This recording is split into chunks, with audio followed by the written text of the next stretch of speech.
Let's talk about the scientist.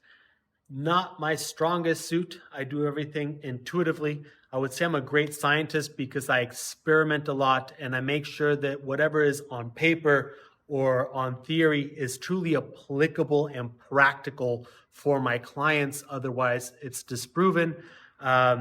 Everything, and the reason that I've been able to build a following, to build my courses, to go educate around the world, to have thousands of clients that are out of pain and discomfort is because the scientist part of me challenged what has been taught in conventional medicine, fitness, physiotherapy, and proved it to be wrong.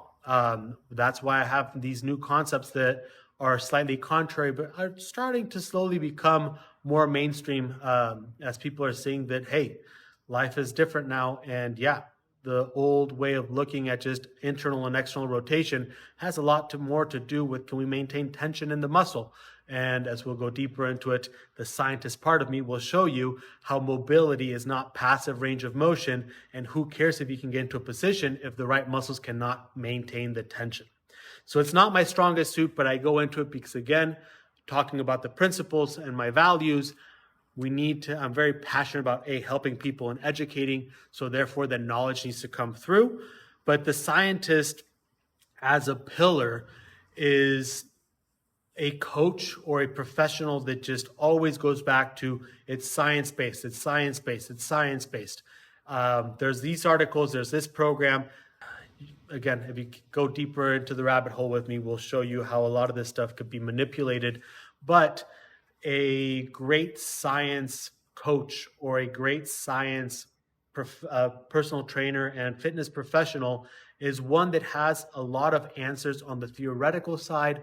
Sometimes they lack that human perspective. So if it says 5x5 at 90%, we need to do 5x5 at 90%. If that person is not feeling so great that day, sleep was off, a fight with the husband or the wife, X, Y, and Z, maybe that isn't the best thing to do today. That can lead towards, as we go into deeper rabbit hole, somatic errors and a lack of safety in the environment, which leads towards these predictive and reactive mechanisms that cause low back pain or shoulder pain. So not my strongest suit.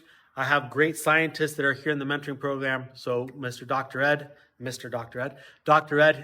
is a doctor himself, and he's published papers.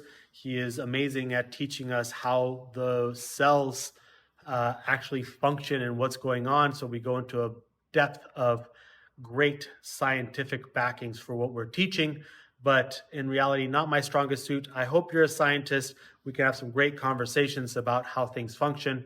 But again, the scientist as a coach is only focusing on what's on paper, not so much on the human that they're educating in front of them, right? And that's one of the biggest downfalls of a scientist. The greatness of a scientist is that there's answers to everything. The downside of a pure scientist is that we forget the human interaction and who we're teaching. We're not teaching the squat. We're teaching the person in front of us how to squat. Let's put it that way. So, anywho, that's the scientist.